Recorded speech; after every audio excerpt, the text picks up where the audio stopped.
তা আমার একটু ভাবনা ছিল, ভাবনাটা ইনশাল্লাহ পরিষ্কার। এই 10টি বিষয়ের উপরে অনেক প্রশ্নই করা হয়, কিন্তু সঠিক একটা বিষয় পর্যন্ত খুঁজে পাওয়া কষ্ট। আজকে আমরা বিষয়টা জানতে পারলাম। এরপরে একটা কথা আমার মা জননী আমারে বলছে, কার দোলের ডান খাইয়ে ইন্দুর নোতা নোতা হইছে। ঠিকই আছে, অসুবিধা নাই। উনি বোঝাইতে চাইলেন যে নবুয়তের শক্তি দিয়ে আমরা বেলায়েতের পিসাব রামাতবাড়ি করি। একটা কথা আপনার বলি, মানুষ ব্যাংকে টাকা লোন নেয় না বাবাজি? লোন নিয়ে কি টাকা ফেলাইছ? যে লোকটা লোন নেয় সে কাজ করে। এখন লোন নেওয়ার পরে সরকার যদি কয় টাকা আমার, এটা চলবো নাকি? চলবো? তার সময় মতো ফেরত দেওয়া লাগবে, এটা সে কইতে পারে। কিন্তু ওই টাকা দিয়ে আমি কি করুম, এটা আমার ব্যক্তিগত ব্যাপার। তারপরে 2 নম্বরের কথা হইল, যারা বেলায়েতের পীর মুর্শিদ অলি আউলিয়া, এদের মাধ্যমে আমার হুজুর পাক জিন্দা আছেন। কি বলতে চান?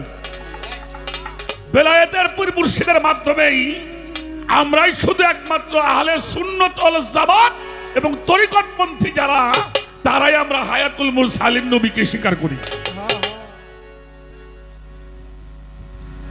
বড় বড় নাম লিখতে একখান খাতা ভরেই যায়। আবুল খায়ের, বাশরুল আলম, মৌলভী মোহাম্মদ, হাফিজুর রহমান, আজাদ আনুহু, গাফরুল্লাহ আতেকি।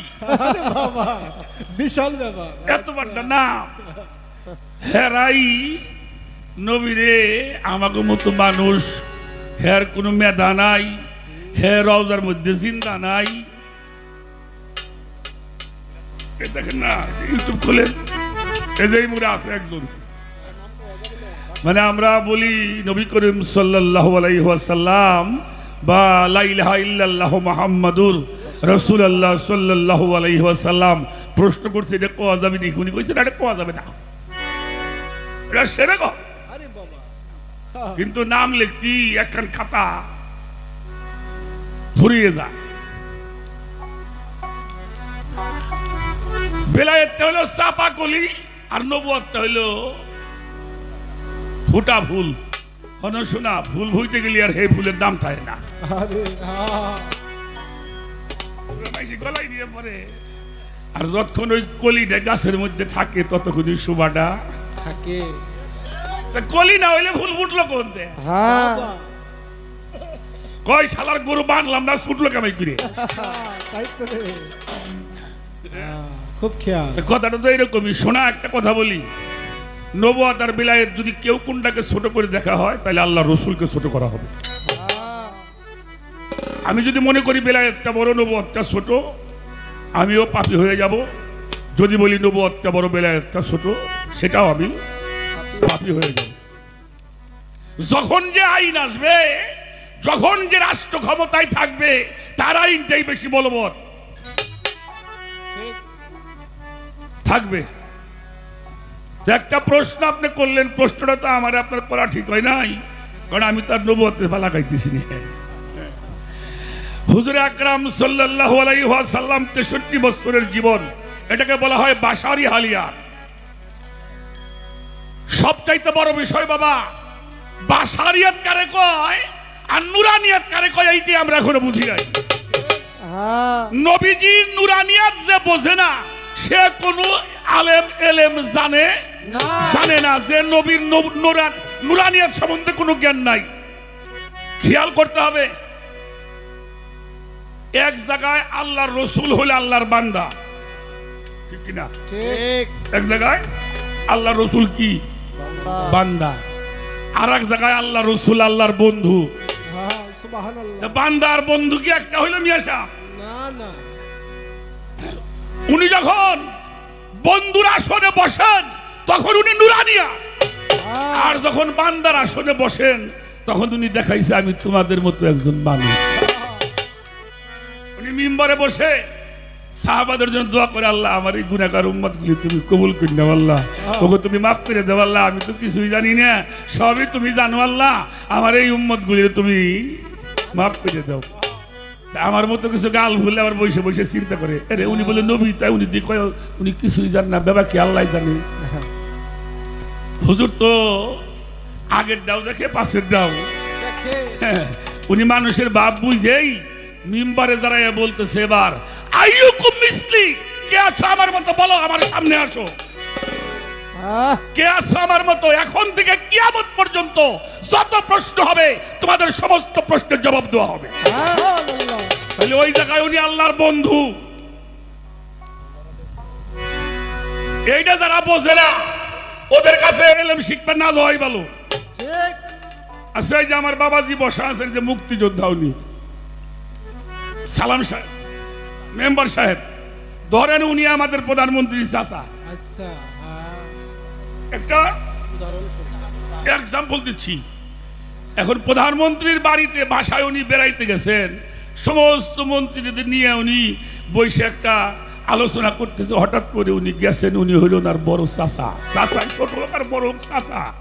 আচ্ছা, চাচারা যখন ভাতিজি দেখে অবশ্যই তাকে সম্মান সালাম করতে হয়, করবে কিনা? করবে। তো আমাদের প্রধানমন্ত্রী এসে ওনারে সালাম করছে, মানে মন্ত্রী দেখে কি ব্যাপার রে, উনি এই মানুষটিকে সালাম করে, আমরা ওনাকে ওনার প্রধানমন্ত্রী বানাইলাম।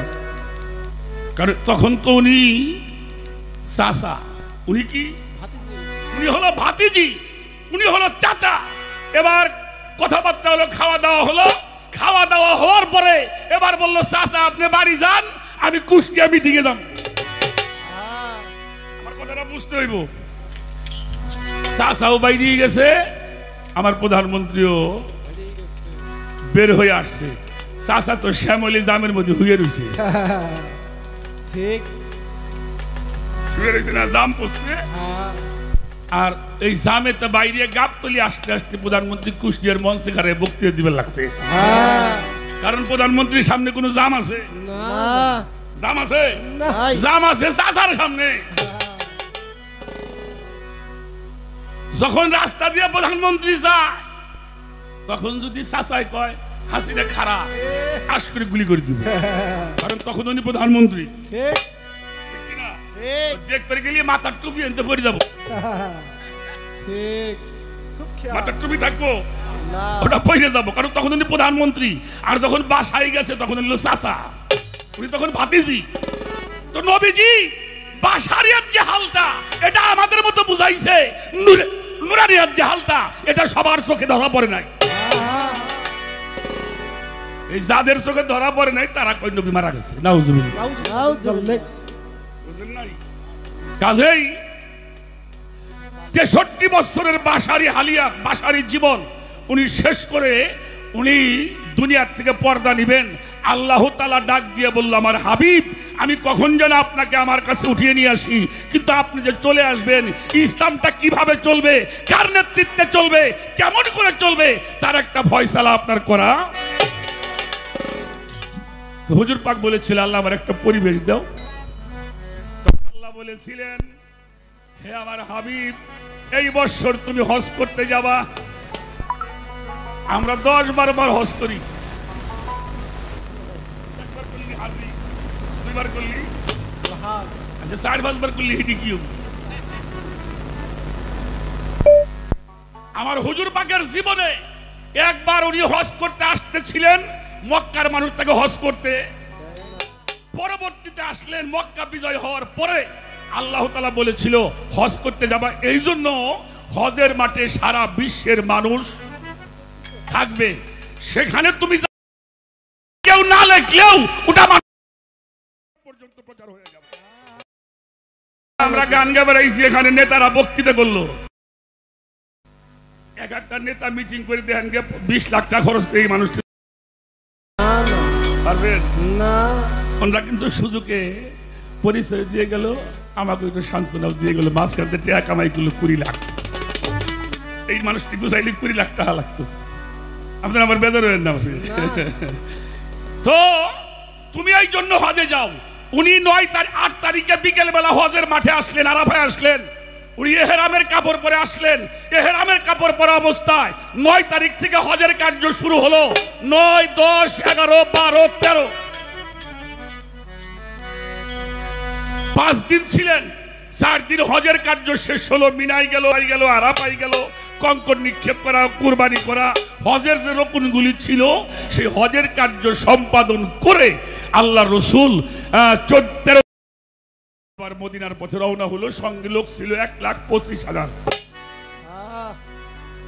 1,000 না, 1,000 না, 1,25,000। কেউ লেখেছেন 40,000, তবে 1,00,000 এইটাই হলো সবচাইতে বেশি গুরুত্ব দিয়েছেন উনি। 14, 15, 16, 17, 18 জিলহজ, যেই চাঁদে হজ হয় ওটার নাম হলো জিলহজের চাঁদ। উনি 18 জিলহজে যে জায়গাটার মধ্যে পৌঁছাইলেন, মক্কা মদিনার মাঝামাঝি প্রায়, জায়গাটার নাম হলো গাদিরে খুম। গাদির মানে গর্ত, খুম অর্থ জলাশয়। সূর্যটা পূর্ব সাইডে ছিল, পশ্চিম সাইডে তখনও যায় নাই। অতএব 11:30 কিংবা 12টা বাজে। আমার কথাগুলি খেয়াল করে শুনবেন। ইউটিউবে আপনারা যারা করতেছেন বাবা, কাটাকাটি করে না শোনা। তোমরা এই কথাগুলি মানুষের ঘরে ঘরে পৌঁছে দিবা। আমার নবীর আহলে বায়তের কথাটা পৌঁছে দিবা। আল্লাহ তোমাদেরকে বরকত দান করবে। হুজুর পাক আগে পাশে লোক, 1,00,000 মানুষ। কুরআন শরীফের শেষের ওহী, তার আগের ওহীটা নামক জায়গার মধ্যে, যেটা বর্তমানে সূরা মায়দার 67 নম্বর আয়াত। সেই আয়াতটা হলো বিসমিল্লাহির রহমানুর রহিম।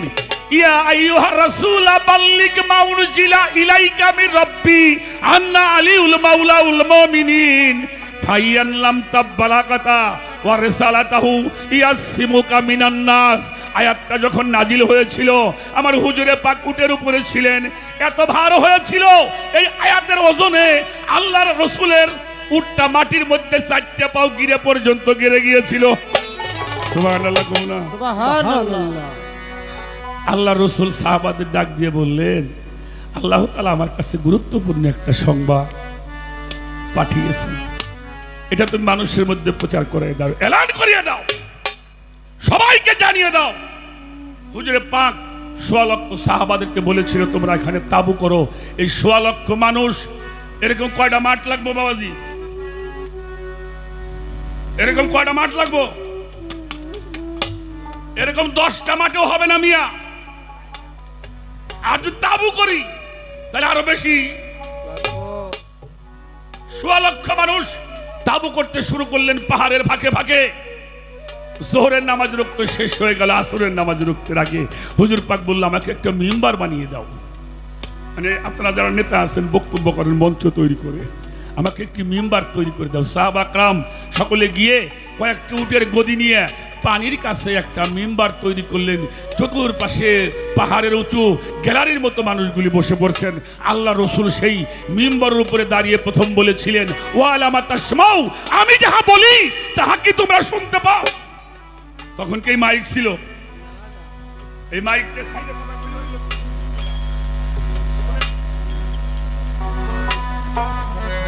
শোনেন না? আর 1,00,000 মানুষ, কত বড় মাজেজা সেই কথা।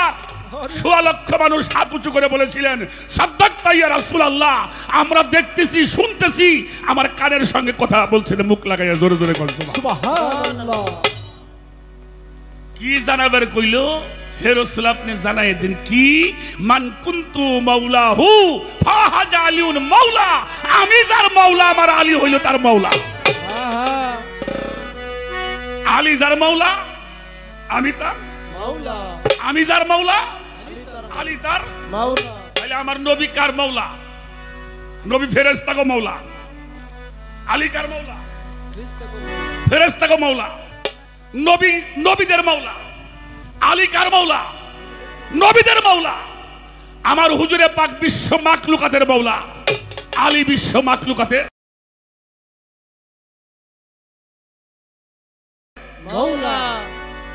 আল্লাহুম্মা ওয়ালি মান আলাহু ওয়াদা মান হাদাহু ওয়াখজুল মান খাজালা ওয়াখজুল মান নাশারা ফালিয়াশহাদিল হাজরাতুল খায়রা। আসমান এবং জমিনের রহমত আমি রহমাতাল লিল আলামিন। আল্লাহ যা দান করে আমার মাধ্যমে করে, যেটা গ্রহণ করে ওটা আমার মাধ্যমেই করে।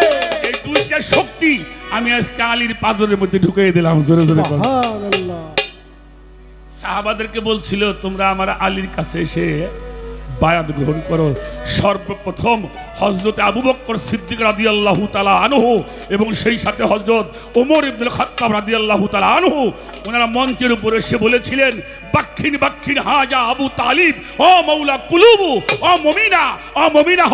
ধন্যবাদ ধন্যবাদ আবু তালিবের ছেলে, আল্লাহর হুকুমে রাসূলের নির্দেশে আজকে তোমাকে আমরা মাওলা বলে গ্রহণ করলাম। আমার মাই প্রশ্ন করছে, সে 4 নম্বরে গেছে কামাই, 4 নম্বরে 1 নম্বরে আছে। মানে আলী তো মুমিনদের মাওলা, আমার মতো কবিদের মাওলা আলী না। কথা কর না কেন? আলী কাদের মাওলা? কথা কর না কেন? আলী কাদের মাওলা? মুমিনদের মাওলা। আলী হলো মুমিনদের মাওলা। যে মুমিন মাওলা আলী চলে গেছেন। মাওলা আলীর খলিফা ছিল 6 জন, তার 2 ছেলে কুমাইল বিন জাইদ, মিকদাদ, হাসান বাসরি, ওয়াইস কুরুনি, এই তো 6 জন। কিন্তু ওনার 2টা সন্তান ইসলামটা বেশি দিন প্রচার করতে পারে নাই। আমরা কিছু মুসলমান নামের মুসলমান, তাদেরকে দুনিয়াতে থাকতে। বাবা কত কথা মনে হয় রে, আসলে কথা কইতে পারি না, সময় পাই না বাবা। পৃথিবীতে কোন নবী মারা যাবে কোন দিন, দুনিয়ার থেকে বর্দা নেবে, এই সংবাদটা কিন্তু আসে না। কোন দিন যাবে? আমার ইমাম হুসাইন 63 হিজরির 10ই মুহররম কারবালার জমিনে শহীদ হবেন, এটা আল্লাহর রাসূল 7 বার সংবাদ পেয়েছিলেন। জোরে জোরে কোন সুবহানাল্লাহ। এরপরে মিকদাদ এবং কুমাইল বিন জাইদ তারাও বেশি প্রসার হইতে, হাসান বাসরি তার 2 জন খলিফা হয়েছিল। একজন হাবিব আজমি রাহমাতুল্লাহি আলাইহি, যার থেকে কাদরিয়া তরিকার 9টি খানদান, আর আব্দুল ওয়াহিদ বিন জাইদ রাহমাতুল্লাহি আলাইহি, যার থেকে আসছে চিশতিয়া তরিকার 5টি। এই 9 আর 5 কত? 14টি খানওয়াদা। আরেকটি আশেকের খানদান আছে, সেটা ওয়াইস কুরনির। ওয়াইসি একটা খানদান আমাদের দেশে। এই 14টি খানদানের ভিতর দিয়া যেই সাজরা নামাটা মাওলা আলী হয়ে মিশছে, এটাই হলো রাসূলের দল। আর যেটা আলীর সঙ্গে মিশে নাই, ওটা আল্লাহর রাসূলের দল না।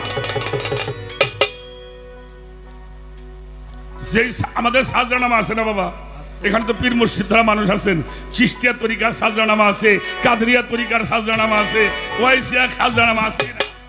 সেই সাজরা নামা এই দেখবেন মাওলা আলী হয়ে রাসূল পাক, আর রাসূল পাক হলো আল্লাহর সাথে সংযোগ হয়েছে। এই সাজরার মাধ্যম দিয়ে এই বিলায়েতের বিষয়টা আল্লাহ রাসূল রেখে গেছেন। আর এইটা আমার নবী তো আল্লাহ আলীর বিলায়েত দেয় নাই।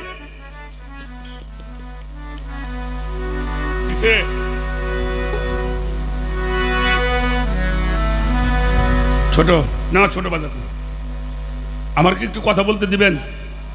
আমার কয়েকটা কথা বলতে হইব আজকে। বিলায়েতটা তো আল্লাহ আমার মাওলা আলীর দিছে, কেউ আমার আল্লাহ দিছে। বাজান, যে মানুষটার জীবনে কোনদিন কাউরে আঘাত করে নাই, যে মানুষটা পেট ভরে কোনদিন খানা খায় নাই, উনি যখন আম্মা জান খাদিজারে বিয়ে করছিলেন, উনি তো এমনিও সম্ভ্রান্ত পরিবারের ছিলেন। আরবের মধ্যে কুরাইশ বংশের সন্তান, সম্মানী পরিবারের সন্তান, শাহী পরিবারের সন্তান আমার হুজুরে পাক নবী মুহাম্মদুর রাসূলুল্লাহ সাল্লাল্লাহু। এরপরে যখন আম্মা জান খাদিজাকে বিয়ে করছেন, তখন আম্মা জান খাদিজা 40,000 কোটি দিরহাম নগদ টাকা দিয়েছিল। উনি বাড়ি করছে, 10টা মসজিদ বানাইছে, 20টা মাদ্রাসা বানাইছে। কি করলো এই টাকা? শুধু গরিব রে, এতিম রে, মিসকিন রে। মুক্তা সরকার ধর্ম প্রচার করতে হলে বাড়ির চুলে বড় করা লাগবে। কথা কর না কেন? চুলে বড় না করলে মানুষের যে খাওয়ান জান না, ধর্ম জান না।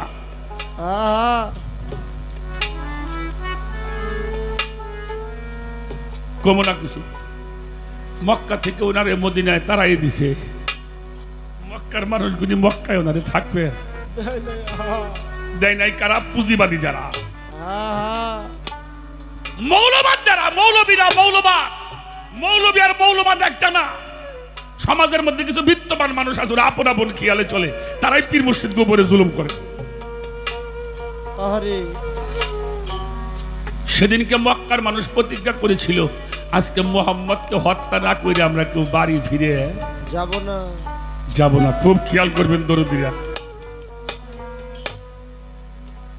এরকম স্কুলের মাঠে মানুষ বাজারের মধ্যে মানুষ মাঠের মধ্যে মানুষ এই বিপদের সময় একটা মানুষ তার পাশে ছিল তিনি হলো মাওলা আলী আলাইহিস সালাতু ওয়াস সালাম সবাই যার যার মতো পজিশন নিয়ে আসেন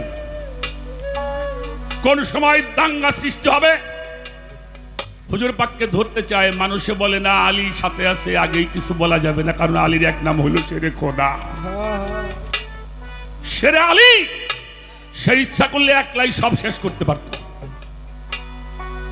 একটু রাত হোক দেখা যাক হুজুরে পাক রাত হলেন উনি ওনার ঘরের মধ্যে প্রবেশ করেছেন সঙ্গে যেই ঘরের মধ্যে প্রবেশ করছে হাজার হাজার মানুষ ওই ঘরটারে কেমনি গিরছে জানো আমার বাম পাশের লোকটার ডান হাত আমার বাম হাত দিয়ে একটা ডান পাশের লোকটার বাম হাত আমার ডান হাত শিকলের মতন ঘিরছে কারণ ওরা তো আমার নবীজির জাদুকর মনে করত ঘরের মধ্যে আটকা পড়ছে দরজা ভাঙতে চায় কেউ বলে রাখো এখানে আলী আছে আগেই কিছু বলা যাবে না ঘরের মধ্যে দুজন মানুষ আল্লাহ রসুলকে মাওলা আলী কইছিল হুজুর আপনি দেরি করেন কেন তাড়াতাড়ি চলে যান আমার নবীজি কই তুমি পাগল হইছো দেখো না এই মানুষগুলো কেমনে করে আমারে ঘিরছে সেদিন মাওলা আলী বলেছিল এই মক্কার মানুষ তোমাকে না চিনলে আমি আলী তোমার তুমি কে সারা পৃথিবীর মানুষ যদি তোমার না চিনে আমি চিনি তুমি কে নবীজি বলেছিল আমি কে রে বলে আমি আপনার পবিত্র জবানে শুনেছি মান রানী থাকাত রাইল হক যে আপনাকে দেখছে তিনি হককে দর্শন করিয়াছে সুবহানাল্লাহ আমার বিশ্বাস হয় না যার ছায়া জমিনের মধ্যে পড়ে না তারে কোনো মানুষ আটকায় পারে না এর নাম হলো ঈমান আমার হুজুর পাক কইতে তুমি কি করবা বলে কেন আমি আপনার বিছানার মধ্যে শুয়ে থাকবো নবীজির চোখের পানি ছেড়ে দিয়ে কয় তোর কি মরণের ভয় নাই বলে আমি তো চাই তোমাকে ভালোবেসে যেন আমার মরণটা হয় কইলে আপনি চলে যান আমি আজকে আপনার বিছানার মধ্যে শুয়ে থাকবো নবীজি বলেছিলেন তুমি জানো না আজকে বিছানার মধ্যে ওরা যারে পাবে তারাই হত্যা করবো কইলে তুমি আশীর্বাদ করো আমি যেন তোমাকে ভালোবেসে আমার জানটা কুরবানি করে দিতে পারবো বুকের মধ্যে জড়াই ধরে চোখের পানিতে দুজন বুক ভাসিয়ে দিয়েছেন একটু জ্ঞানটা চক্ষুটা বন্ধ করে খেয়াল করে দেখেন ওই পরিবেশটা কেমন হয়েছিল জন্মভূমির মাটিকে ত্যাগ করে রাতে অন্ধারে দেশ ছেড়ে চলে যেতে হয় কতটুকু সুখ পাইলে একটা মানুষ সমস্ত কিছু জন্মভূমির মাটি ছেড়ে চলে যায় মানুষটা হুজুর পাক বলল আলী রে আমি তোরেও নিয়ে যাইতে পারতাম পারতো কিনা বল পারতো আমি তোরে নিব না কেন নিবা না নিব না তোর এই জন্য তোরে যদি নিয়ে যায় আমার এতিমগুলি না খেয়ে থাকবে রে গরিবতের মালগুলি জমা থাকবে আমার এতিম মিসকিনরা না খেয়ে থাকবে তুই একটা কাজ করবি আলী কি কালকে সারাদিন ভোর ওই মালগুলি পৌঁছাই দিবি এতিম মিসকিনের মালগুলি পৌঁছাই দিয়ে পরের দিন তুই মদিনায় গিয়ে আমার সাথে সাক্ষাৎ করবি সেদিন মাওলা আলী বলেছিল আল্লাহর কসম করে বললাম আজরাইল আমাকে আর মারতে পারবে না হুজুর পাক কয় আজরাইল তোরে মারতে পারবো না কেন বলে আমার হুজুর পাকের পবিত্র জবান দিয়ে প্রকাশ হয়ে গেছে ওই মালগুলি পৌঁছিয়ে দিব তারপরে মদিনায় যাব তোমার সঙ্গে সাক্ষাৎ হবে এরপরে আমার মরণ হবে এর নাম হইল ঈমান মানুষ চিনে নিদেনে আর ঘোড়া চিনে কোন সময়? ময়দানে। আল্লাহ রসুল মাওলা আলীকে ঘরের মধ্যে শুয়াই রেখে উনি বের হয়ে চলে গেলেন। নিজের জীবনের মায়া করলে কোনদিন আল্লাহকে লাভ করা যাবে না। হুজুর পাক বলেছেন আশ-শাইখু ফি কাওমিহি কান-নবিয়্যু ফি উম্মতিহি, একজন পীর ভক্তের কাছে তেমন আমার রাসূল আল্লাহ গোটা উম্মতের কাছে যান। সুবহানাল্লাহ। সাহাবারা যেমন হুজুর পাককে জানমাল দিয়ে ভালোবাসে, একজন ভক্ত তার পীরকে জানমাল দিয়ে ভালোবাসে, নসিব মুমিন হওয়া যাবে না। লোকজন একটু পরে ওদের জ্ঞান ফিরছে, কি রে এমন হইল কেন? তাহলে কি জাদু করে মোহাম্মদ চলে গেল? ঘরের দরজা ভাঙছে, দরজা ভাঙে তরবারিতে কোপ দিতে গেছে। একজন বলে দাঁড়াও, লোক ছিল দুইজন, মনে হয় একজন, দুইজন মানুষের শোয়া, একজনের শোয়া কি একরকম ভাই? কাছে যাইতে সাহস পায় না ভয়ে, দূর থেকে তরবারি দিয়ে চাদরটা টান দিছে, দেখে মাওলা আলী একলা শোয়া। কাফেররা জিজ্ঞেস করে, এই তোর মোহাম্মদ কোথায়? সেদিন মাওলা আলী বলেছিল, আমি আমার মোহাম্মদকে পাঠিয়ে দিয়েছি। এই যে আমি আমার মোহাম্মদকে পাঠিয়ে দিয়েছি, স্বয়ং আল্লাহ মাওলা আলীর মধ্যে প্রতিষ্ঠিত হয়ে গেল। আমি আমার মোহাম্মদকে পাঠিয়ে দিয়েছি। বলে জানোস না এই ঘরের মধ্যে যারে পাবো তারই তো হত্যা করুন। বলে যাইনি, তুই শুয়ে রয়েছি। আমি তো চাই তোরা আমার মেরে ফেলে দিবি। ইতিহাস সাক্ষী হয়ে থাকবে আমি আমার নবীজিকে ভালোবেসে আমার জানটা কোরবানি হয়ে গেছে। আমার সাথে যুদ্ধ করতে করতে মারা যাবি, দুঃখ নাই। আর সাহস না পাস আর জীবনে কোনদিন আমার বন্ধুকে কোনো খারাপ কথা বলতে। নেতারা বললো যারে মারতে আসলাম সে চলে গেল, তারে মারলাম না, ওরে মাইরে আমাকে লাভটা কি? চলে গেল। আবু বকর সিদ্দিক রাদিয়াল্লাহু তাআলা আনহু দাঁড়িয়ে আছেন, হুজুর পাক ডাক দেওয়ার সাথে সাথে বের হয়ে আসছেন। সুবহানাল্লাহ। জিবরাইল আসছে, সালাম দিয়েছেন। আল্লাহ রসুল কই, তুমি বিপদের সময় কি সংবাদ নিয়ে আসলে? কইল না, একটা খুশির সংবাদ। কি সংবাদ? বললে মাওলা আলী যে মহব্বতটা আজকে দেখাইল, আল্লাহ খুশি হয়ে সে বলছে আজকে মাওলা আলী যা চাবে আল্লাহ তাই দেবে। নবীজি বলল তুমি আলীর কাছে যাও। মাওলা আলী শুয়ে আছে। জিবরাইল বলছে, হে মাওলা আলী, আপনি আজকে যে কাজটা করেছেন আল্লাহ খুশি হয়েছে, কি চান? আল্লাহ যা চাবেন আল্লাহ আপনাকে তাই। জিবরাইলকে বলল তুমি যে বলো আমি তার মাওলাইয়াত চাই। আল্লাহ তাআলা সেদিন মাওলা আলীর নামের সাথে উপাধি দিয়েছিলেন মাওলা আলী কারমুল্লাহ আজহু। আমি আমার চেহারা আলীকে দান করে দিয়েছি। সুবহানাল্লাহ। আজহু মানে চেহারা। এই বিলায়েতের শক্তি তো আল্লাহ তার দিয়ে দিয়েছে। আর সেই বিলায়েতের শক্তি পাওয়ার কারণেই অভিষেক অনুষ্ঠান করে গাদিরে খুবের মধ্যে অভিষেক অনুষ্ঠান করে জানিয়ে দিয়ে গেল আমি যার মাওলা আমার আলীও তার মাওলা। চেয়ারম্যান যখন নির্বাচিত হয় তখন তো অভিষেক অনুষ্ঠান হয় নাকি? নাকি চেয়ারম্যান যখন যায় তখন অভিষেক অনুষ্ঠান করেন? যখন নির্বাচন হয়, যখন চেয়ারম্যান বিজয়ী লাভ করে তখনই মানুষ তার জন্য একটা অভিষেক অনুষ্ঠান করেন। আল্লাহ তো আমার মাওলা আলীকে বিলায়েত দান, বিলায়েতের সমস্ত শক্তি আল্লাহ দান করেছেন। আর সেই শক্তির বহিঃপ্রকাশ 18 জিলহজ গাদিরে খুমের মধ্যে আল্লাহ রসুল প্রকাশ করে দিয়ে গেল আমি যার মাওলা আমার আলী হলো। যারা এই ধারা মানে না তারা মুসলমান না। হে ডক্টর আর সে মুফতিও মাওলা আলীর বিষয় যে জানে না, আহলে বায়াতকে যারা মোহব্বত করে না, আহলে বায়াত সম্বন্ধে জানে না, তাদের কাছে ইসলাম ধর্ম নাই নাই নাই। এটা আল্লাহর নির্ধারিত জিনিস। কাজেই বাবা মাওলা আলীকে শোনেন, একটা বাণীর মধ্যে আমি দেখেছিলাম একজন লিখেছে, কারণ আমার দয়াল নবী আর মাওলা আলী হলে একটা নূরের দুইটা খণ্ড। নবী চিনা সহজ ব্যাপার, আলী চিনা সহজ নয়। আর আলী হলে খুব রহস্যময়। আলী কি? আলী হলে রহস্যময়। আলী চিনা সহজ নয়। আলী নিজে চেনে রাসূলকে, সে কেন চেনে? আমার হুজুরে পাক হইল এলেমের শহর, আর ওই শহরের দরজা হইল মাওলা আলী। আহা শহরে ঢুকতে হইলে তো দরজা ছাড়া ঘরের মধ্যে ঢোকা যাবো? কোনোদিনও ঢোকা যাবে যাবে না। কাজেই এই মাওলা আলীকে চিনতে হলে মাওলা আলীর ধারায় যে সমস্ত ওলি আল্লাহরা আসছে, অর্থাৎ সম্মুখ গুরু যিনি, ইনি হইল আলী। ইনি কিরা? ইনি আলী। আলী, অর্থাৎ আলীর শক্তি যারা অর্জন করে তারাই পীর মুর্শিদ নায়েবে রাসূল হয়। ইনি আগেও মুমিনদের মাওলা ছিল, এখনো মুমিনদের মাওলা আছে। একটা আর একটা কথা বলে রাখি, বেজালটা সাইডে থুয়ে যাই। একটা হলো রাষ্ট্রীয় ক্ষমতা, আর একটা হলো তরিকার ক্ষমতা। কি কুরআন শরীফে দেখবেন আলেমদেরকে দুই ভাগে ভাগ করা হয়েছে। তার প্রথম শ্রেণী হলো মাশায়েখগণ, সুফিবাদের পীর মুর্শিদ ওলি আউলিয়া হক্কানি আলেম ওলামা, এরা হলো একের ক।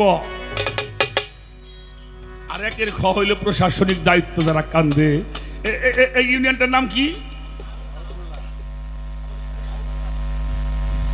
এই যেটা নাকি আউশ নারা, এই ইউনিয়নের সবচাইতে বড় আলেম কিরা?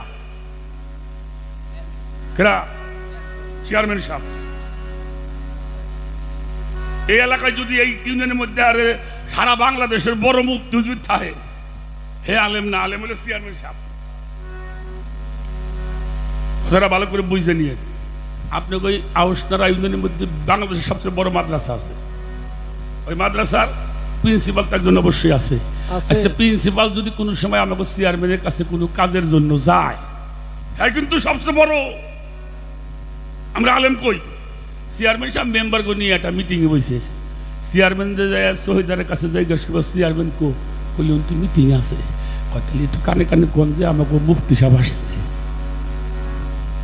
চেয়ারম্যান খবর দিলি চকিদারে কয়তালি একটু বসে চাটা খাওয়া, আমি মিটিংটা সাইরে নাকি আর ফালতে দৌড়তে চলে আসবো?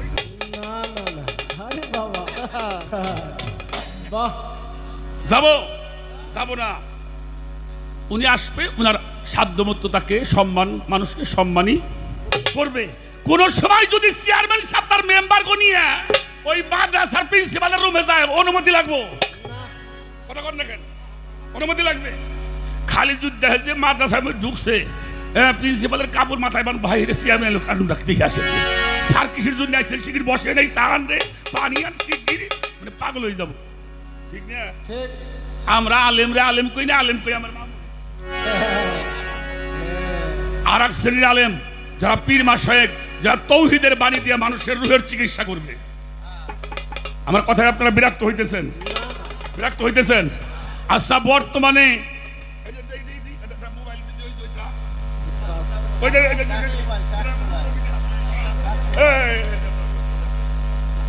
এই দেখেন, এটা একটা মোবাইল না, এইটার মধ্যে আপনার ছেলে আমেরিকায় আছে, ওটা নাম্বার কোটা দিয়ে রাত 1:30টার সময় ইউএস কলটা টিভি দিবে, সাওয়ালে বাফে দেহে, বাফে সাওয়াল দেহে, দেয় না? পৃথিবীটা কোথায়? হাতের মধ্যে নিয়ে। কিও স্বাধীনের সময় দেশে হার্ট অপারেশন হইতো না, ভাইজান তো জানেন, আপনি একজন মুক্তিযোদ্ধা। এখন হার্ট অপারেশন হয়। মানুষের আগে গাড়ির মধ্যে রিং পাল্টাইতে না, মানুষের মধ্যে রিং ভরে। রিং পাল্টানো যায়, ব্লাড নষ্ট হলে ব্লাড পাল্টানো যায়, কিডনি নষ্ট হলে কিডনি লাগানো যায়, দুর্বল হইলে ভিটামিন খাইয়া ভালো হয়, কেউ যদি গ্যাস্ট্রিক হয় ওষুধ খাইয়া ভালো হয়, কারো পেইন হলে, ব্যথা হলে ইনজেকশন কিংবা কোনো ক্যাপসুল খাইয়া মানুষ ভালো হয়। আচ্ছা, কত দিয়ে কোনো মানুষের চরিত্র যদি নষ্ট হয়, কোনো ইনজেকশন, কোনো ট্যাবলেট, কোনো বড়ি খাইয়ে ভালো হবে? এটা কেমনে ভালো হবে? কুরআন কি বলেন? ইয়া আইয়ুহাল্লাযিনা আমানু ওয়াকুনু মাস-সাদিকিন, তোমরা সত্যবাদীদের সঙ্গী হয়ে যাও। সত্যবাদীদের সঙ্গী হইয়া বড় বড় পাষাণ মানুষগুলি আল্লাহর ওলি হয়ে গেছে। এরা হলো প্রথম শ্রেণীর আলেম। এই জন্য তাফসিরে মারফুল কোরআনে লেখছে, কোন গ্রন্থ মানুষের গুরু বা অভিভাবক হতে পারে না। একজন প্রকৃত জ্ঞানী মানসিক গুরু হয় কিতাবাদি জানার জন্য সহযোগিতা করতে পারে। কাজেই এই ধারা মাওলা আলী আগেও বেলায়েতের বাদশা ছিল, এখনো আছে, মুমিনদের কাছে কিয়ামত পর্যন্ত। থাকবে। আর রাষ্ট্রীয় খলিফা রাষ্ট্র চালাইবো এক দলে, আর তৌহিদের বাড়ি চালাইবো আর এক দলে। বুঝাইতে পারছি? আবার বেজার লাগাইেন না। আমি যাওয়ার পরে বাইরে বেরিয়ে করবেন, চলবো না, আমি থাকতে করেন।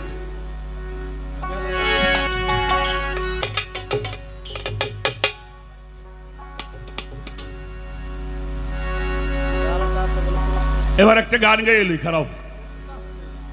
আবার এই যে আমার চাচা, উনি আবার একটা প্রশ্ন করছে যে পীর ধরা লাগবো না।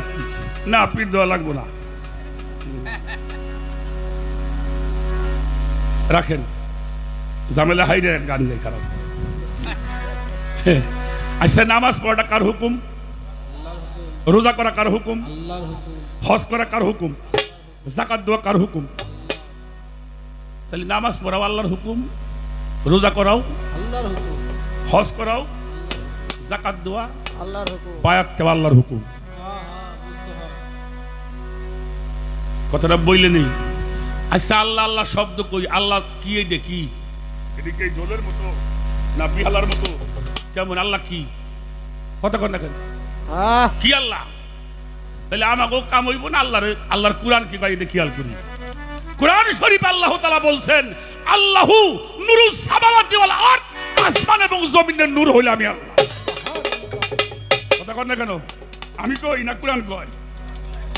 আল্লাহু নূরুস সামাওয়াতি ওয়াল আরদ, আসমান এবং জমিনের নূর। এই যে আমার মাথার উপরে চাঁদা আছে না, এই মাঝখানে ফাঁকা, এখানেও নূর আছে।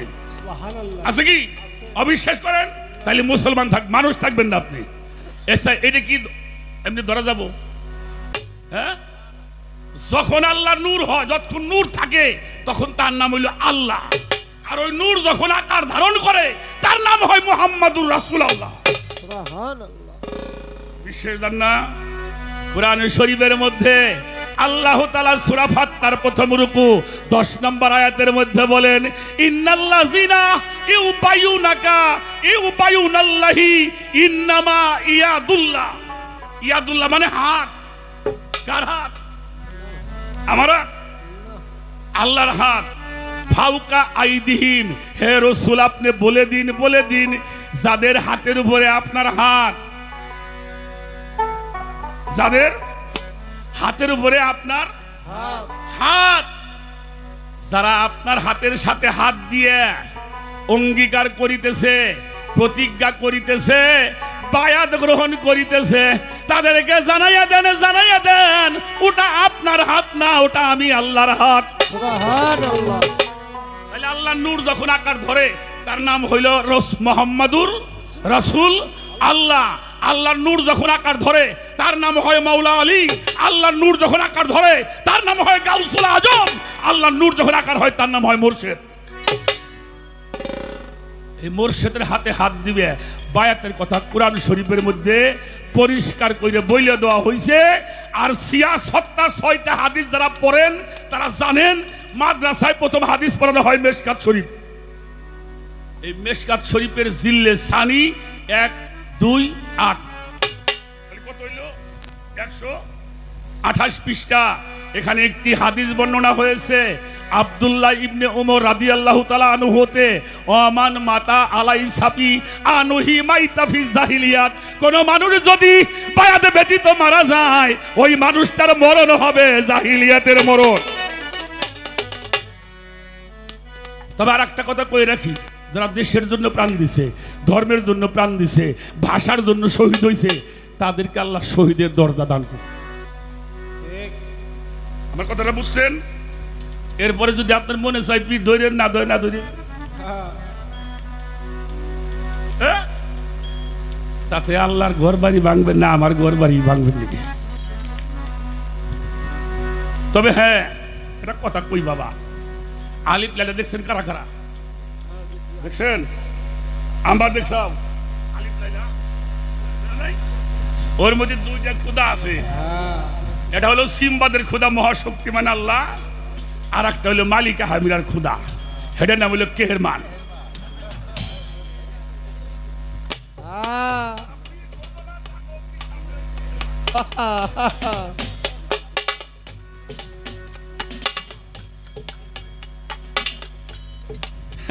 বাবা, আমি এই বিষয়ে যদি বক্তব্য করি আমার আর এক রাত গান গাওয়ান লাগবো, আর এক রাত গাওয়ান লাগবো না বাবা। কাল খালি নাই, খামা করে লাভ নাই। তবে আমি আর 2 মিনিট কথা কমু।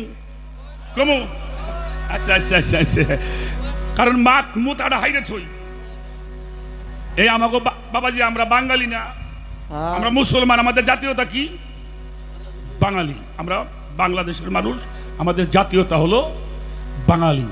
এই বাঙালি জাতির মধ্য থেকে সর্বপ্রথম যিনি হাদিস বুখারীকে বাংলা করছেন তার নাম জানেন? জানো বাবা তুমি? উনি আমাকে ফরিদপুরের ছেলে। হ্যাঁ, এখন গোপালগঞ্জ ওনার বাড়ি। গৌহারডাঙ্গার মাদ্রাসার প্রতিষ্ঠাতা আল্লামা শামসুল হক ফরিদপুর রহমাতুল্লাহ। এর সে বড় আলেম হইছে না, হ্যাঁ পীর ধরছে। হ্যাঁ, হের পীরের নাম হইল আশরাফ আলী থানভী রহমাতুল্লাহি আলাইহি। উনিও এতবার আলেম যিনি বেহেশত জেওর লিখছিলেন। হ্যাঁ, প্রত্যেক ঘরে এখনো পাওয়া যায়। হের পীর হইল হাজী আমদাদুল্লাহ মহাজারি মাক্কি রহমাতুল্লাহি আলাইহি। ওই যে আমাকে সরমনায় আছে না, মৌলানা ইসহাক সাহ ছিলেন।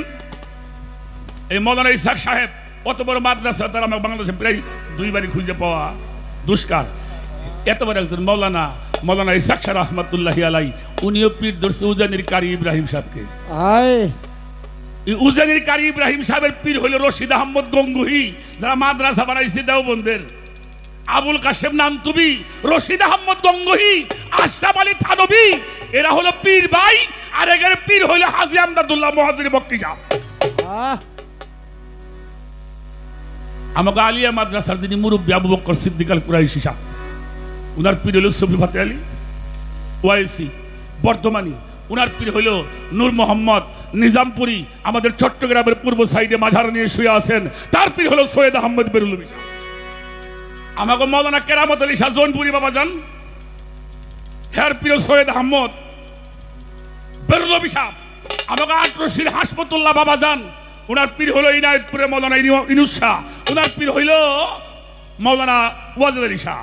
তাহলে এত বড় বড় আলেমরা, এত বড় বড় মৌলানারা পীর ধরলো। হ্যাঁ, আমাদের মাছ ভান্ডার শরীফের আহমদুল্লাহ মাছ ভান্ডারি পীর ধরছে। জানু বাবা সুরেশ্বরী উনি পীর ধরছে। আর তুমি কোহতে 3টা হার বাটাল, তোমার পীর সাহেব লাগবো না, না ধরলে যাওগে। আমরা যারা ধরছি আমার কথা ফাইজলামি করো না। আমরা নবীর তরিকায় দাখিল হয়েছি। পীর ধরতে নবীর তরিকায় যদি দাখিল না হন, আপনি উম্মতের মধ্যে আপনার নাম লেখা হবে না। এই জন্য বলি, যেখানে আপনার ভালো লাগে, হয় সরমনাই, আটরশি, চন্দ্রপাড়া, সুরেশ্বর, মাছ ভান্ডার, যে দরবার ভালো লাগে সেই দরবারে গিয়ে নবীর খাতার মধ্যে নাম দাগে লেখান গে। ইয়া আইয়ুহাল্লাযিনা আমানু হাক্কা তুকাতিহি ওয়া লা তামুতুন্না ইল্লা আনতুম মুসলিমুন। আল্লাহ কইছে মুসলমান না হইয়া মরিস না। আর মুসলমান হতে হলে আপনাকে আত্মসমর্পণ করতে হবে, বায়াতে রসুল গ্রহণ করতে হবে। যতক্ষণ পর্যন্ত বায়াতে রসুল গ্রহণ করবেন না, আপনি পরিপূর্ণ মুসলমান হইয়া কবরে যাইতে পারবেন না। বাজানরা কথাগুলি কি আমার বোঝা গেছে? আর একটা কথা কয়ে যাই, এই যে মুরব্বীরা গান শুনবে রাইছেন, এরপর তো যদি গান শুনবে যান, ওয়াজ শুনবে যান না, ধর্ম কথা শুনবার যান না, ধর্মীয় মাহফিল যান না, আপনার জুয়ের মধ্যে সাওয়ালটা হাতে করে নিয়ে যায়। আপনি এসে গান শুনে কান বের লাগছেন, আপনার সাওয়াল মাইসির বেড়া ভাঙতেছে। কাম হইব না? কাম হবে? আপনার যুবক ছেলে সাথে করে নিয়ে আসবেন, 3টে উপকার হবে। তার প্রথম উপকারটা হবে আপনার ছেলে কোনো বাজে আড্ডায় গেল না। আপনি ওয়াজের মাহফিলেই যান আর আমাদের এই সুফিবাদের এই গানের মধ্যে আসেন। 2 নম্বরে দেখবেন যে গানের সময় আপনারা ভাব বিনিময় করলেন, যে সওয়াল কোনদিন বাপের একটা সালাম দেয় না, গানের ভাবে যে বাপের পায়ের উপরে পড়ে কান্দে, কান্দে না। যে সওয়াল পায়ের উপরে পড়ে কান্দা শিখছে, সে সওয়াল কোনদিন অন্যায় পথে যাইতে পারে না। 3 নম্বরে রাতের অন্ধকারে বাড়ি যাবেন একলা, ছেলে বন্ধুর মতো হাত ধরে বাড়ি নিয়ে যাবে। এই জন্য আমি অনুরোধ করে যাই, ওয়াজ শুনতে যান আর আমাদের এই সুবিধের আলোচনা শুনতে যান। আপনার যোগ্যমান সওয়াল যেন বাড়ি না ঘুমায়, তাহলে এই ধর্ম করে আপনার লাভ নাই। কারণ আল্লাহ রসুল বলছে তুমি যে ধর্মটা করো তা যেন তোমার ফ্যামিলি সহ করে। তাহলে তোমার আহল মানে পরিবার, তুমি যে বিষয়টা পালন করো ওটা যেন তোমার পরিবারের সবাই গ্রহণ। শেষ করলাম।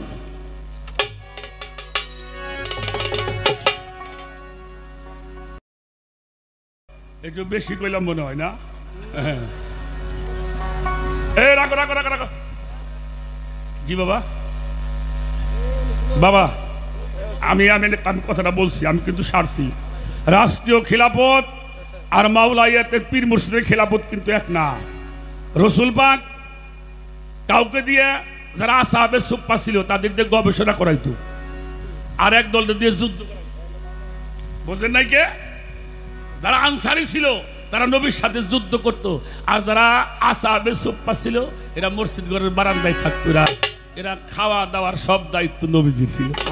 তাদের সবটা একখানে করেন না, ভেজাল বাড়াইয়েন না। তারপরে আস্তে আস্তে জানেন, জানলি সব জানা হবো।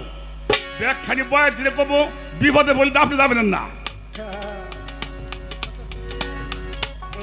এই জন্য আমাদের মধ্যে এমন কিছু করা যাবে না কোন সাম্প্রদায়িক দাঙ্গা সেখানে সৃষ্টি না হয়। হ্যাঁ, কোন সাহাবার বিরুদ্ধে মন্তব্য করা যাবে না। আল্লাহ রসুল যার যেমন জ্ঞান তার সাথে তেমনই ব্যবহার, ধর্ম কথা। এই জন্য হাদিস শরীফ আসছে লোকের সাথে বলবে কথা জ্ঞানের পরিমাণ। হাদিসেতে হযরত নবী করেছে বয়ান। আদেলউদ্দিন কয় ডাক দিও, ইশারায় ডাক দিলে কাছে আসে। এই যে প্রিন্সিপাল সাহেব যদি প্রাইমারি স্কুলে যায় ওনার ওই সাবজেক্ট পোলাপান দেখি এই পোলাপানে পারবো না। কারণ যে যেমন যার যত জ্ঞান আমার রসুল পাক তারে ততটুকুই। বাচ্চারা যদি আপনি মুরগি রান দেন খাবো না মরবো।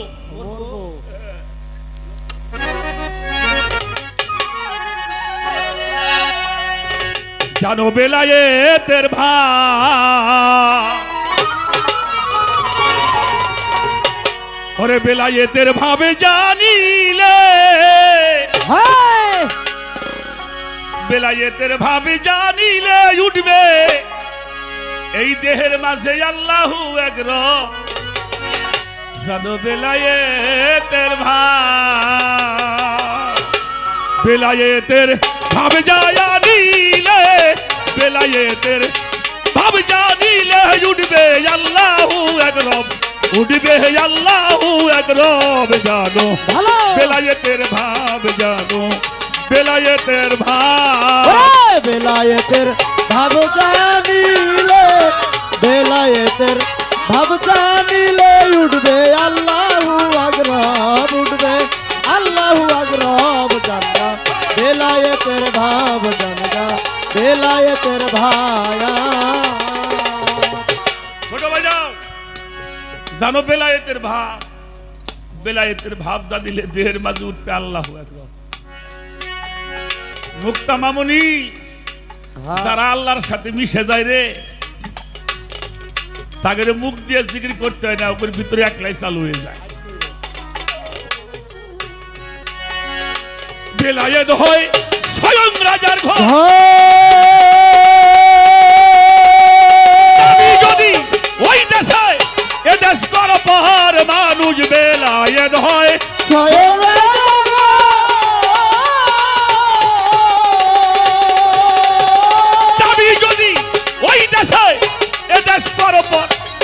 আগে কাটমাই আর ফাঁসি হইয়া যাবি মুর্শিদের দাসী।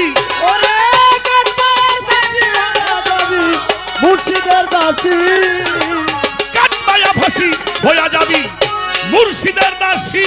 এবার বান্ধ প্রেম রশ্মি হবি নিষ্কামী বৈষ্ণব। জানো বেলায়েতের ভাব, জানো বেলায়েতের ভাব, বেলায়েতের ভাব জানিলে, বেলায়েতের ভাব জানিলে উঠবে আল্লাহু আকবার, উঠবে আল্লাহু আকবার। জানগা বেলায়েতের ভাব, জানগা বেলায়েতের ভায়া। দমসে জিকির হরদমে যে কয় তার কথা সে বলিলে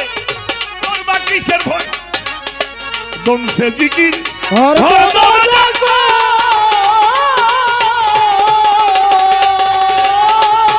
যার কথা সে বলিলে করবা কিসের ভয় বন্ধ করো দমের দান ওই নবী ইসবাতে রাখা ওরে বন্ধ করে দেবের মান নবী ইসবাতে রাখা ওরে বন্ধ করো দমের দান ওরে নবী ইসবাতে রাখা নবী ইসবাত করলে হবে বর্জকের স্বভাব জানো বেলায়েতের ভাব জানো বেলায়েতের ভাব বেলায়েতের ভাব জানিলে বেলায়েতের ভাব জানিলে উঠবে আল্লাহু আকবার উঠবে আল্লাহু আকবার জানগা বেলায়েতের ভাব জানগা বেলায়েতের ভায়া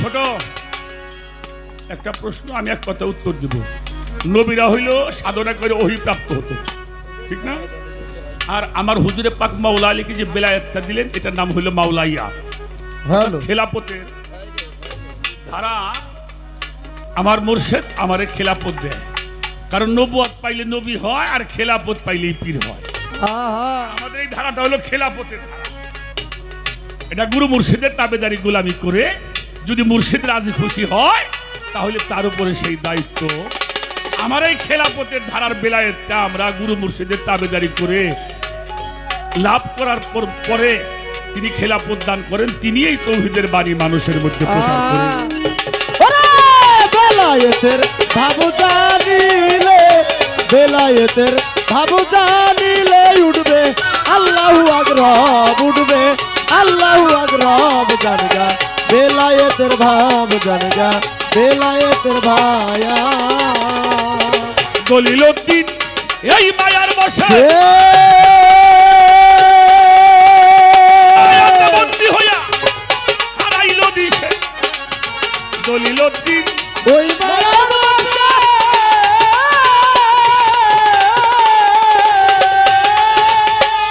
মায়াতে বন্দী হইয়া হারাইল দিশে আমার ভক্তি শক্তি নাই বলো কেমন কইরা পাই ওরে ভক্তি শক্তি নাই বলো কেমন করে পায় ভক্তি শক্তি নাই বলো কেমন করে পাই ওসমান সাবর প্রাণের প্রতি আমায় করবে মাপ জানো বেলায়েতের ভাব জানো বেলায়েতের ভাব ওরে বেলায়েতের ভাব জানিলে বেলায়েতের ভাব জানিলে উঠবে আল্লাহু আকবার উঠবে আল্লাহু আকবার জানগা বেলায়েতের ভাব জানগা বেলায়েতের ভায়া ছোট ছোট বাজার আমি প্রশ্ন করব না তবে একটি বিষয় আলোচনা করতে হবে আর আম্মা জান সেই আলোচনা হলো কোরআন শরীফের ব্যাখ্যা তো আছেই এবং হাদিসের মধ্যে আসছে আওয়ালুনা মুহাম্মদ আখেরুনা মুহাম্মদ আওসাতুনা মুহাম্মদ কুল্লুনা মুহাম্মদ হ্যাঁ হ্যাঁ মোহাম্মদ ছিল মোহাম্মদ আছে মোহাম্মদ থাকবে আমি একটু জানতে চাই নবুয়তের এমন কারণ কোরআন শরীফের মধ্যে সূরা হাদীদের 3 নম্বর আয়াতে আসছে আওয়ালু হুয়াল আখিরু হুয়াল জাহিরু হুয়াল বাতিনু আমি আওয়ালে আমি আখিরে আমি জাহিরে বাতিনি আল্লাহ রাসূল বলেছেন আমি আওয়ালে আমি আখিরে আমি জাহিরে এবং বাতিনি এই জাহির তো বর্তমান এই বর্তমানে নবীজিকে চিনা যাবে কোন কৌশলে শুধু এই বিষয়টা আপনি আমাদের ওরে বেলায়েতের ভাব জানিলে বেলায়েতের ভাব জানিলে উঠবে আল্লাহু আকবার উঠবে আল্লাহু আকবার জানগা বেলায়েতের ভাব জানগা বেলায়েতের ভায়া ছোট বাজাও অনেক কথা বলে ফেলেছি বাবা বলার মধ্যে অনেক সময় একটু উঁচে নিচে হয় যদি কেউ কষ্ট পেয়ে থাকেন আল্লাহর হস্তে আমার পরিশেষে একটি কথা বড় একটা চিন্তায় আছি ভাই জীবন ভৈরা যাদের কথা বললাম যাবার সময় যদি কাছে না পাই তাহলে আমার এই গান গাওয়ার 4 পয়সা নেই। বাবাজি আমাদের দক্ষিণবঙ্গটা হলো সমুদ্র অঞ্চল ভোলা একটি জেলা আছে, এটা চতুর্পাশেই নদী তাপস। ভোলা একজন পীর সাহেব ছিলেন দেলোয়ার শাহ, ওনার অনেক ভক্ত, অনেক বড় ওরস্বর। আমাদের মাদারীপুরটাও নদী অঞ্চল বলল।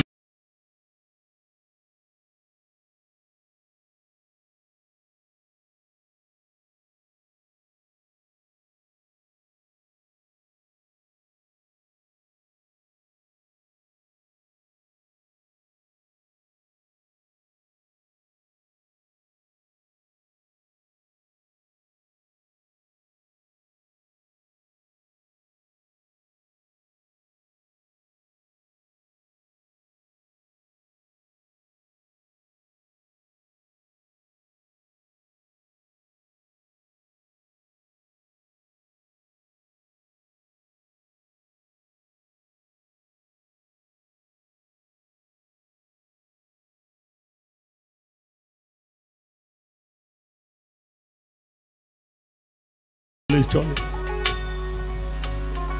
মাদারীপুরে ওনার একটা ভক্ত, তার নাম ছিল জুলহাস। মানুষটা গরিব ছিল। বাবা যাই দেখবেন, যারা অর্থশালী মানুষ পীর মুর্শিদের দরবারে যায়, হেরা কিন্তু ডেক্সি বাতিল দেয় না, খুব কম দেখা যায় ডেক্সি বাতিল দেয় না। বলে এক জগ পানি আইনে কেউ, কারণ তারা মোষ দেয়, চাল দেয়, 50,000 টাকা দেয়, তারা তাদের মধ্যেই অহংকারটা কাজ করে। এই দেলোয়ার শাহ বাবার ভক্ত আমাদের জুলহাস সংসারী করে খায়। ওই সংসারে যা হয়, নিজের একটু জায়গা জমি আছে, সংসারটা চলে যায়। বাবা ওই ওরস আসার 2 দিন আগে যাব, ওরস শেষ করে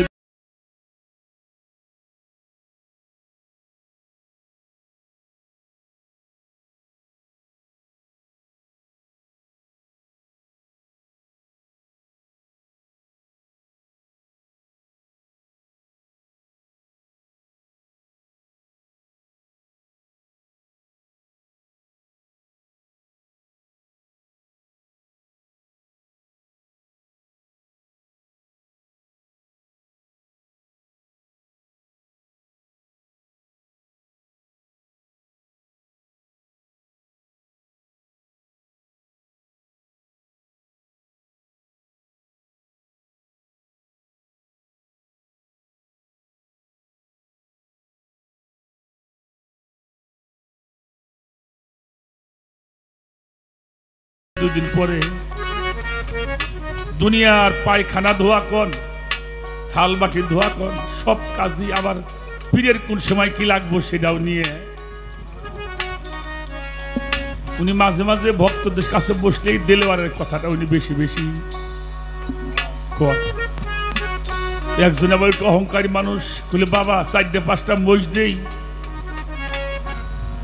আমাকে তাপস 2 ট্রাক চাল দেয়, তার কথা কন্যা খালি আপনি জুলহাসিন নিয়ে পেশাল পারেন। উনি আর কিছু কয় না। বর্ষা আসছে, শ্রাবণ মাস, সবাই খবর দিছে আমি একটু নৌকা ভ্রমণে যাব, আমার সাথে যাবি কিরা? আমার এই বাবাজিরা অর্থশালী মানুষ, সবাই গেছে। বড় একটা ট্রলার ভাড়া করছে, বলে চল। নৌকা ধরছে সেই মাদারীপুরের দিকে, থই থই পানি চতুর্পাশে, 4-5 মাইল দূরে একটা নৌকা, ট্রলারটা ছোট্ট দেখা যাইতেছে। জুলহাস ওই বাড়ির পরে দাঁড়াইয়া খাড়াই রয়েছে। আর বউ জিজ্ঞেস করে, তুমি এমন করে দাঁড়াই রয়েছ কেন? কইলে এই নৌকাটা মনে হয় আমার বাজার মনে হয় এই নৌকা আসতেছে। তাপস দেখতে দেখতে কিছুক্ষণ পরে ওই নৌকাটা ভিড়ছে। দেলোয়ার শাহ বাবা তার ভক্তবৃন্দ নিয়ে জুলহাসের বাড়ি আইছে। দেখে দুইজনে যাই একেবারে তাড়াতাড়ি বসে পড়তেছে। কইলে বাবা আমি বসুন না তো, আমি তো বেড়াইতে যাবো ওখানে, তুমি একটা কাজ করো, চাল পানি খাও। তরিকার ভাইদেরকে একটু চাল পানি দিছি, কথায় কথায় বলতে জুলহাস রে বাবা এই তিনি গড্ডা তো ভালোই দিছাও এই গড্ডা কার বলে বাবা এ তো আপনার জিনিস কি কও আমার বলে হ হাতে গড্ডা ভাঙে আমার নৌকার মধ্যে উঠাও আরে অমনি যাই এই দাও দেখ শুরু করছে ভাই গো কয় তাড়াতাড়ি আসেন বাবার কথাটা যদি তাড়াতাড়ি পালন করতে গড্ডারে ভাঙ্গে টিনগুলি খুইলে ওই নৌকার মধ্যে ভরছে কয় তোমার এই আতালের 3টে গরু দেখি ঢাকা কয়টাও তো আপনার কয়টা ওটাও নৌকার মধ্যে গরু ধরে দড়ি ধরে নিয়ে নৌকার মধ্যে উঠেছে খুলে এটা আবার কার কয় বাবা এটাও আপনার গোলামি করবে কয়টা এটাও নৌকে ওঠা গরু নিচে ঘরও নিচে বউটাও নিয়ে ভক্ত কয় নৌকাটা সারে সাইডে দিছে নৌকে তো যাওয়া ধরছে চোখের পানিতে বুকটা হয়ে বাসায় ফেলেছে ভক্তরা কয় বাবা দেখছেন জুলহাসের পেশাল করে এই যে সবকিছু নিয়ে আইছেন দেখেই তো ও কাঁদতেছে নৌকাটা ঘুরাও নৌকাটা ঘুরাইছে কিরে জুলহাস তোর গরু বাছুর নিয়ে গেলাম ঘর নিয়ে গেলাম বউ নিয়ে গেলাম এই জন্য কান্দোস না রাখ তোর এটা কইলে বাবা আমি ওই জন্য কাঁদতেছি না কয়টা কান্দোস কেন কয় কান দিয়ে এই জন্য তোমার নৌকার মধ্যে আমার গরুটার জায়গা হয়েছে তোমার নৌকার মধ্যে আমার ঘরটার জায়গা হইল আরে ওই মেয়া মানুষটার জায়গা তোমার নৌকার মধ্যে হইল তুমি জুলহাসে তোমার নৌকার মধ্যে উঠে পারলে না আমি যে কার নৌকায় উঠবো আমি তো এই চিন্তা আমি কার নৌকার মধ্যে দাঁড়াও দাঁড়াও ও দয়াল দেখি কানর মুখ দাঁড়াও দাঁড়াও ও দয়াল দেখি কানর মুখ ওরে চন্দ্র মুখ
নায়িকা পিতারে দয়াল নায়িকা দুরান ভাইও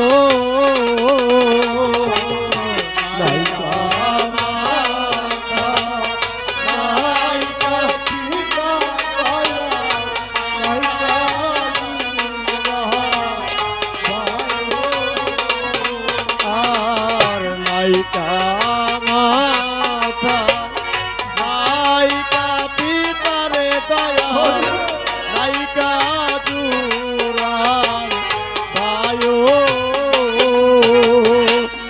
ওরে আপন বলতে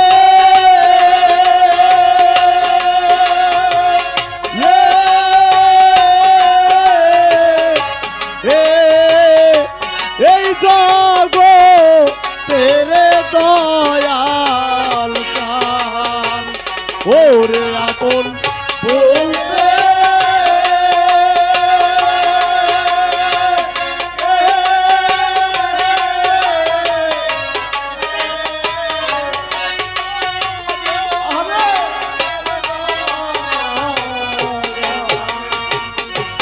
দরদি আমার কেহ নাই রে দয়াল জানে মোর দাঁড়াও রে ও দরদি বাঁচে না দি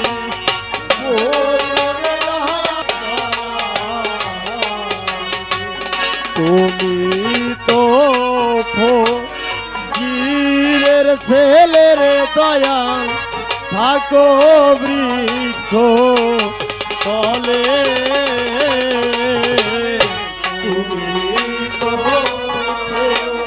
ফকিরের ছেলের দয়াল থাকো বৃক্ষ তলে আর তুমি তো ফকিরের ছেলে সবদুল চাঁদ থাকো বৃক্ষ তলে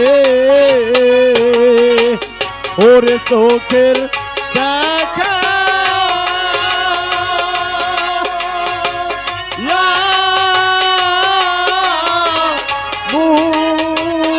মুখের কথারে দয়াল চাঁদ ওরে চোখের দেখা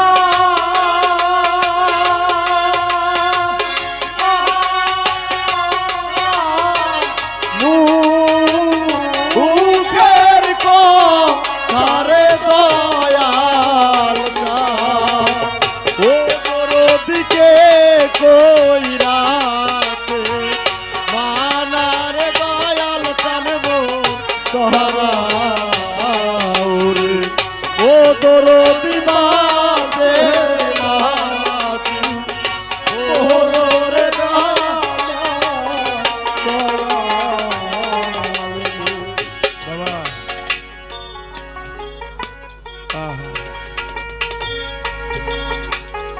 ওরে অসময় নিদানে রে দাঁড়াইয়া রে আর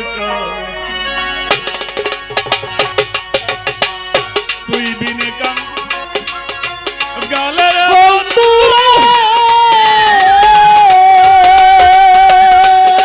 আমার এইভাবে আর কে আছে অসময় নিদানে রে দাঁড়াইয়া রে কার কাছে আরে আমি অসময় নিদানে রে দাঁড়াইয়া রে কার কাছে তুই বিনে কাম গালের বন্ধু রে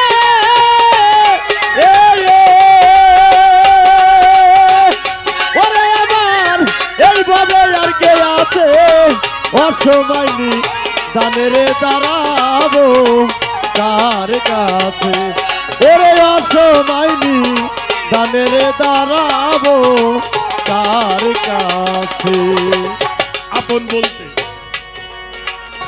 আমার কেহই না ওরে আমার আপন বলতে আমার কেহই নাই অসময় নি জানে যায় কার ছায়ায় আহাই দাঁড়াই ওরে আমি কার ছায়ায় দাঁড়াই রে কার ছায়ায় দাঁড়াই আমি কার ছায়ায় দাঁড়াই রে কার ছায়ায় দাঁড়াই আপন বলতে আমার কেহই নাই আরে বাজার অসময় নি জানে যায় কার ছায়ায় দাঁড়াই আরে আমি কার মুখ দেখে এ প্রাণে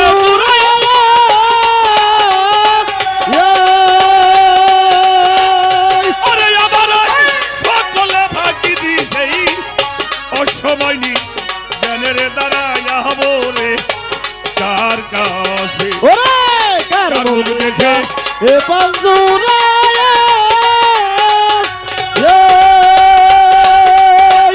ওরে আমার সকলে ফাঁকি দিতে অসময় নি দানেরে দাঁড়াবো কার কাছে ওই আমি অসময় নি দানেরে দাঁড়াবো কার কাছে দুঃখের বোঝা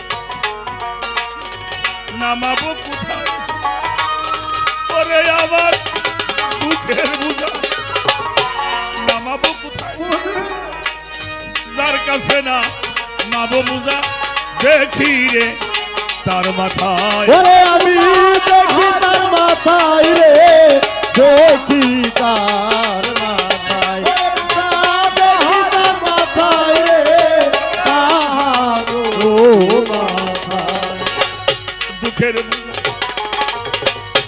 মামা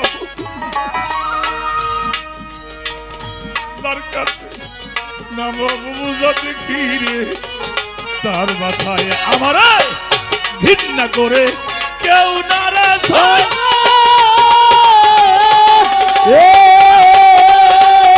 আমার পাগল আসাও নাকি তো বুঝে আমি অসময় নি জানের দাঁড়ায় রে কার কাছে আমার ঘৃণা কইরা কেউ না দেখে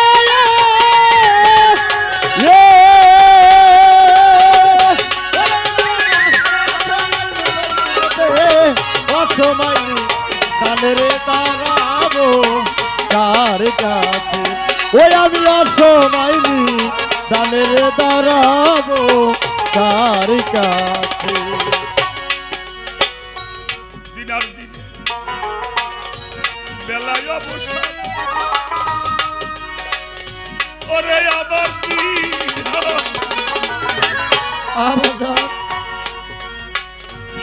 আমার বেলায় অবসর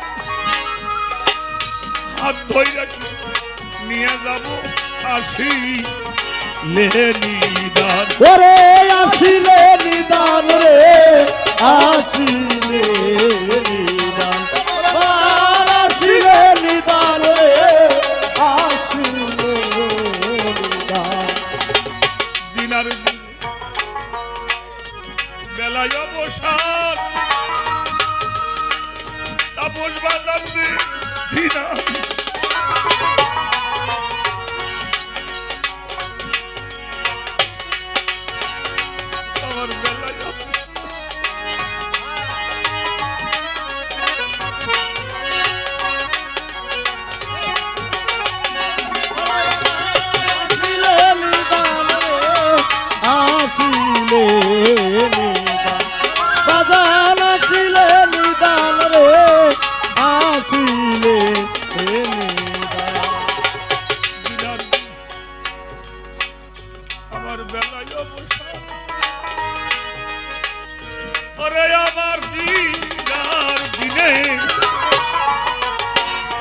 আমার বেলায়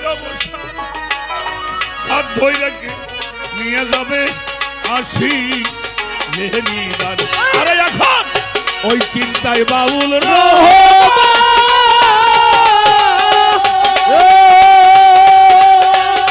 আমার পাগল রাস্তার পর দাঁড়ায়া সেই অসময় নি জানের দাঁড়ায়া হবো রে কার কাছে আমার পাগল ওই চিন্তা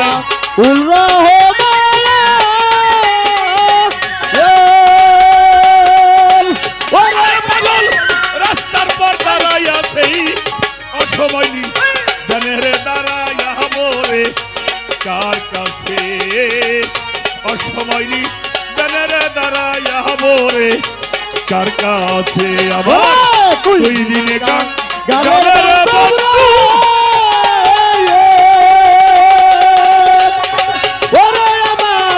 এইভাবে আর কে আছে অসমাইনি দানের দাঁড়াবো কার কাছে ওই আমি অসমাইনি দানের দাঁড়াবো কার কাছে দুই দিনে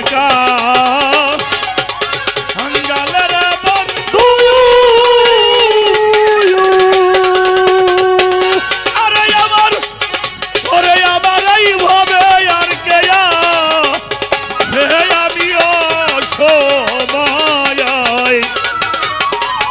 আমি অসময় নিদানের দাঁড়াইয়া রে কার কাছে দরদি নাই এই জগতে আমি অসময়